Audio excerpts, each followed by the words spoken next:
This is the new Audi S8. Now, Audi has just updated the S8 and the normal A8 as part of a midlife facelift. I'm going to talk you through all the upgrades. Also going to take you through the exterior, the interior. I'm going to test out the car's practicality. I'm going to do all the usual reviewing stuff, such as drive it and launch it, see how quick it is from 0 to 60 miles an hour. So, as part of the revisions, Audi has given the car some new tail lights. They now feature OLED technology and they have different graphics in them depending on which driving mode you're in. Also, the car's a proximity sensor at the rear, so if another vehicle gets within 2 meters of it, then the rear lights illuminate further. Now here's a little clip of that happening now. I can't show you here because it's just too bright, you won't see it. Now, as part of the revisions, there's also a redesigned rear bumper. You get some chrome trim on it now. This being the S8, you get S8 badging here and quad tailpipes. And the good news is there's no fake exhaust here and you got these lovely chrome surrounds. I like that. What I don't like though is this diffuser, because that is totally fake. I mean, it looks rubbish. Moving down the side, hardly anything has changed really. Doesn't really need to. It's a good looking car. You do get new alloy wheel designs. They start from 18 inches, which is too small, rising to 21s. These are on the 20s and they look pretty nice. I think you're going to need at least 20s to feel these wheel arches. Moving down the side, there's some of the paint schemes available as well. 9 new ones in total, including 5 of which are matte. And everyone knows that anything that's called matte.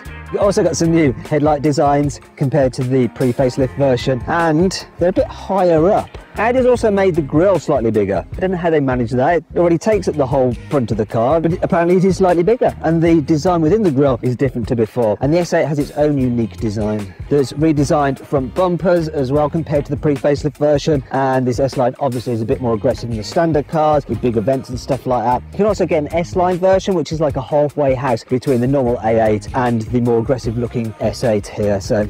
But if it's horsepower you're after, you need this engine here. It's a 4-litre twin turbo, puts out 571 horsepower and 800 newton meters of torque. Now all A8s have quattro all-wheel drive and an 8-speed automatic gearbox, and this S8 benefits further from a rear limited slip differential. Now that should help you put the power down when you're accelerating out of corners and in a straight line, and we'll see just how quick this car is in reality when I launch it in a bit. To make the car easy to get in and out of, when you unlock it and go to get in, watch, it raises up on its suspension. Whoop, there we go. And then obviously when you shut the door, if you've got soft close, premium, and then go to drive off, it automatically lowers again.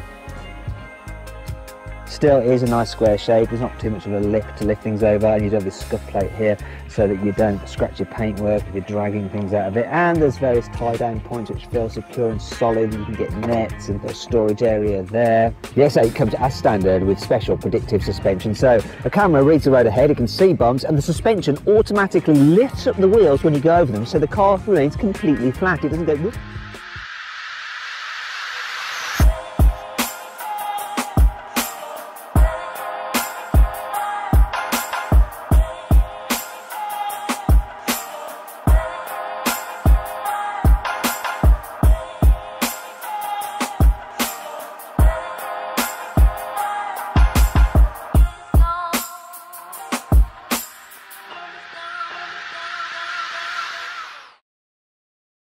Here on the inside, there are only 2 changes for this facelifted A8. The first is that instead of using Alcantara here and here, it's now Damica, which is another man-made material. Another change is that the S8 now has a 3-spoke instead of a 4-spoke steering wheel. However, I can see 1, 2, 3 and 4 spokes. This is what the steering wheel used to look like, so I guess it is different. But other than that, everything is as it was before, which is not a bad thing because the inside of the A8 is lovely. It looks cool, it's minimalist, quality is exceptional, and you've got this infotainment screen here which is fairly easy to use, and you've got Apple CarPlay and Android Auto. Then you've got your climate controls here, not quite so easy to use, but it's all okay, and you've got a lovely digital driver's display there.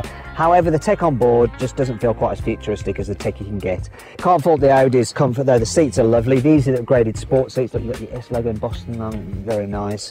And yeah, you've also got some decent storage here. The door bins are big, there's some storage under here, and you've got your wireless charging there, you've got your USB-C ports there, you've got some cup holders here as well. Here in the back seats of the A8, there's plenty of room. So look, good headroom, good knee room, plenty of luxuries like blinds and a control panel. You've also got seat controls. big transmission tunnel, which means you have to go legs akimbo, which isn't very dignified. Now you can get this car with a rear infotainment package, so you can get some removable screens that attach to the front seat backs, and you can actually mirror your phone screen onto them, so you can just do your work, or if you want, you can stream Netflix or YouTube or whatever on there. If you want to carry rear passengers a lot, say if you're a chauffeur, you're going to want the long wheelbase version of this car because it has about that much more rear knee room. In fact, you can recline the back seats even more than in this car, so you can get into your ideal position. In the pre-facelift version of the A8, this control panel, which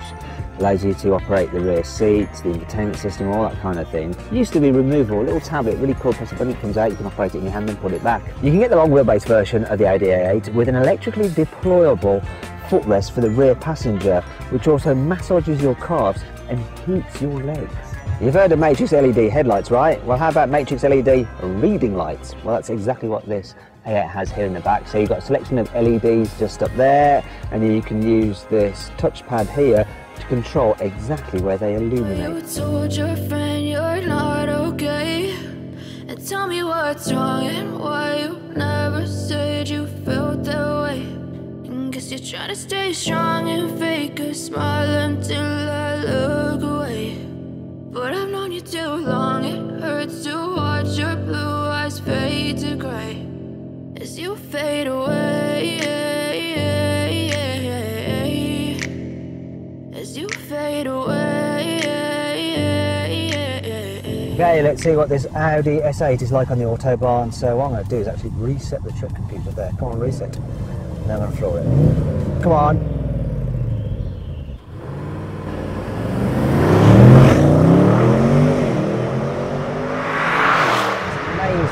This just picks up. It's got all the luxury and all the performance. Here we go. We're going to reach the speed limiter now. There we go. Hit a wall at 260. Oh no, yeah, 263. That's basically 264, 265. That's the speed limiter. Hey! All the blocks. We maxed it out. I hit the electronic speed limiter. We did what we came to do. 18.8 litres per 100 kilometres during that session of heavy acceleration and high speed. What is that in miles per gallon? I have no idea. Audi says this car do 0 to 60 in 3.8 seconds. But what's the reality? I'm going to launch it. Let's find out. Here we go. Oh, it's good. Oh, nice gear change. 3.59 for the win. Well, there you go. That's really impressive now, isn't it? You can get the Audi A8 with rear wheel steering, which makes it more manoeuvrable than you'd imagine such a big car to be.